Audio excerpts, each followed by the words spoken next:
मित्रांनो, मी सहजच आज ग्राउंडवर येऊन बसलेलो होतो आणि पावसाळ्याचे दिवस चालू झालेत आणि तुम्ही पाहू शकता. काही म्हणा मित्रांनो, पावसाळ्याचे जे दिवस असतात काय ते वेगळेच असतात. आज तुम्हाला वातावरण दाखवतो. पाऊस चालू होणारच आहे आता काही तासामध्ये येईलच असं वाटायला लागले. कारण की लय आभाळ आलं दिसायला लागले. आता तुम्हाला दाखवतो. हे बघा वातावरण बघा आता सध्या. हे बघू शकतात.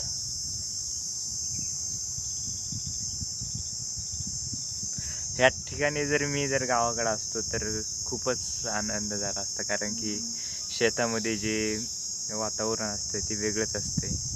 अँड आता सगळेजण जे शेतकरी असतात ती आपापल्या कामाला लागलेली असतात.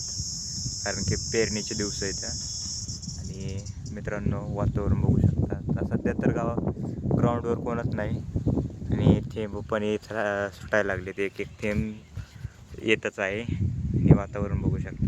हे आमच्या हॉस्टेलच्या मागचे जे आहे ते ग्राउंड आहे आणि त्याचं वातावरण बघू शकतात. हे बघा. चला तुम्हाला पाऊस आल्यानंतर मी व्हिडिओ टाकणारच आहे, ते बघू शकतात. आणि हे जे वातावरण असतंय भाऊ नेक्स्ट लेवल. काहीही म्हणा तुम्ही. म्हणजे उन्हाळ्यात बी असं काही नसते आणि हिवाळ्यात बी इतकी काय मजा येणार नाही. पण जी पावसाळ्यात मजा येते ती नेक्स्ट लेवल असते. चला भेटूया तर पावसामध्ये. तुम्हाला ते पण व्हिडिओ टाकतो.